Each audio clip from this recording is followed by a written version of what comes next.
මම ඔක අද ඊයේ නෙවෙයිනේ මම දිගින් දිගටම කිව්වා ඔක එනවා. හරි. හැබැයි මම කියන දේවල් මේ සාමාන්‍යයෙන් මේ කට්ටිය තේරුම් ගන්න අවුරුදු දෙක තුනක් ගියායින් පස්සේනේ. හරි. අවුට් ඔෆ් ද බොක්ස් හිතන්න බොහෝ කෙනාට බෑ.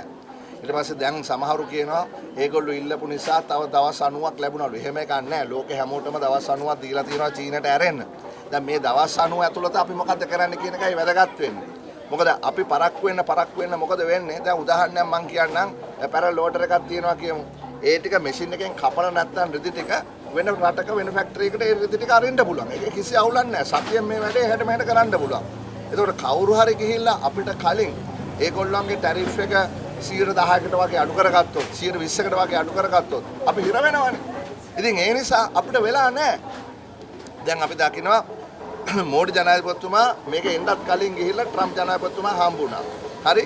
ඊළඟට හෙට වැන්ස් සමහන් නියෝජ්‍ය ජනාධිපතිතුමා වයිස් ප්‍රෙසිඩන්ට් ඉන්දියාවට එනවා. මෝඩි හම්බ වෙන්න. ඒගොල්ලෝ උත්සාහ කරනවා මේ දින 90 ඇතුළතදී ඩීල් එකක් දාගන්න.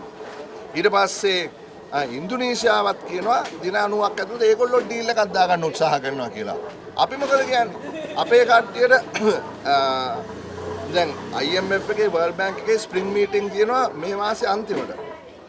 ඒකට යනකොට ඇමරිකාවේ අර මේ ට්‍රේඩ් නෙගෝෂියේටර් හම්බ වෙන්න බලාපොරොත්තු වෙනවා කියලා. එහෙම කරන්න බෑ මේක. කෙලින්ම ජනාධිපතිතුමා අනුර කුමාර දිසානායක ජනාධිපතිතුමා ගිහිලා ට්‍රම්ප් ජනාධිපතිතුමාට හම්බ වෙන බය වෙලා හැංගිලා අනේ මට දන්නේ නැහැ මට බෑ කියලා බෑ.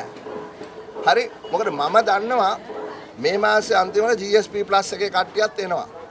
ඒගොල්ලෝ එන්නේ මේ යන වැඩපිළිවෙල හොයලා බලන්න විතරයි. ඒක අවුලක් නැතුව ඉස්සරහට යනවා. හැබැයි එන අවුරුද්දේ GSP+ එක නැති වෙනවා. අපිටත් නැති වෙනවා. අනිත් රටවල් හතරටත් නැති වෙනවා. හැමෝටම නැති වෙනවා. මොකද අලුත් නීතියකින් අලුත් GSP+ එකක් එනවා. ඒකට අපි ඇප්ලිකේෂන් එකක් දාන්න ඕනේ. ඉතින් ඒකට සූදානම් වෙන්න ඕනේ.